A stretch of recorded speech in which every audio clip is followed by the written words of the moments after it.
When we moved full-time into our RV, we knew we'd need a few things, but didn't know quite how many. Well, these are a few of my favorite things.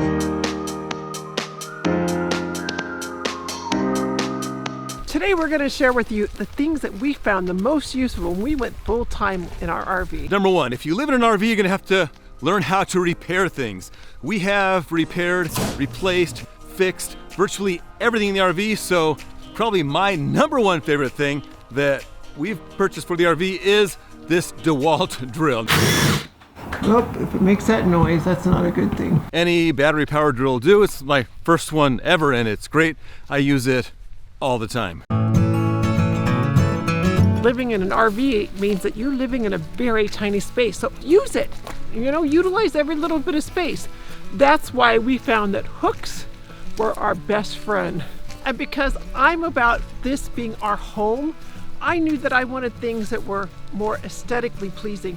These are my favorite hooks. They're really inexpensive and they're just beautiful. One thing you might overlook, like we did when we first got into RVing full-time, was your tires. Your tires are critical. I have a friend that had like, I think 3 or 4 of them blow out within the same day. So you need to monitor your tire pressure, and you can get a bunch of different tire pressure monitoring systems. This is the one we got. It works out great and you can see exactly what's going on with your tires at all time, and if they're low or high or whatever, it's going to tell you and give you a warning. You need to invest in a tire pressure monitoring system for your RV. And we did stop and spend like 7 hours one day getting all the tires changed after we heard the horror story, so do it now. Because we are in a small space, it's all about keeping everything in its place, and that's why we love all the organizing systems that we have, from our OXOs to our drawer organizers, all the way down to the dividers, the bamboo dividers that we use. And we'll link you to some of those below to go ahead and see how we organize the entire RV. Go ahead and click that link up there. I promise you'll get great tips. One thing we weren't prepared for traveling full-time, part of it was in the dead of winter, Colorado cold. Our lines froze, we had no water, we were kind of hosed, which brings me to my next tip, which is we ran out of propane that day too. Oh yeah, the day our pipes froze, we ran out of propane. So 2 tips. Number 1, get a heated hose. It is worth it. Yeah, they're a little bit pricey, but dude, it's worth it. If you want water, you need a heated hose. And number 2, you want to get some space heaters. If you're hooked up to, a 50 amp, you're going to burn through your propane pretty quick. So you want to get a couple space heaters. We got 2 of them. They look like this, and they work great along with our built-in fireplace thinger. Okay, this is heavy, so talk. Okay. 1 eternity later. I'm talking about lights. You notice those ugly puck lights that come in all the RVs? You can update them. Who knew? We got ours on Amazon, the 12-volt lights, fixtures, and 12-volt light bulbs.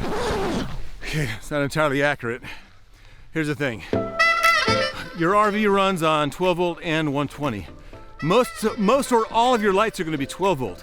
You can use a typical 120 volt light fixture in your 12 volt RV for the lights, and then you just get 12 volt bulbs that look like regular ones, they get the big bottoms. So we got 12 volt Edison bulbs for it. And at first we got the wrong ones because somebody that's a girl ordered them. I won't say who it was, but when I got the right ones, like, hey, Edison bulbs in our RV. They look friggin' amazing, right? All that matters is I got the lights that I wanted, even though he was like, you can't do that. We figured it out. Yeah, I at first didn't believe you can't get 12 volt bulbs that fit in those 120-ish fixtures. You can. Here, the link's down there. We bought our RV as a vandalized RV. It's a 2016. I don't know if newer models have done this. If they haven't, it would be a smart thing. We bought these door stops. They're magnetic. They're easy to put on. They stay put even when we're traveling, so the doors don't swing back and forth, back and forth. Cooking in an RV can be a challenge in that tiny little kitchen with these tiny little burners, and we found a solution. I make eggs almost every day. Pain. What? Cooking in an RV can be a challenge. Did I say it right?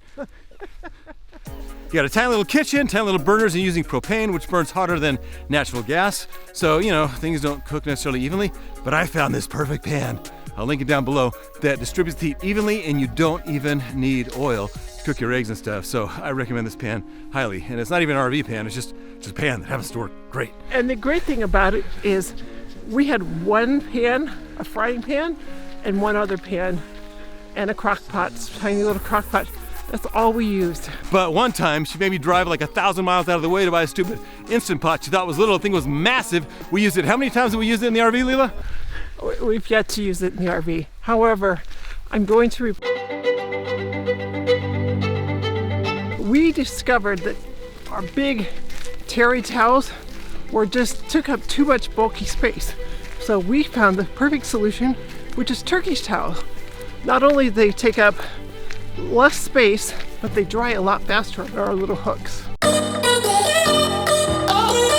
This is the biggest purchase for like a thing we put in there besides like repairs. I'm so excited to finally get our washer and dryer.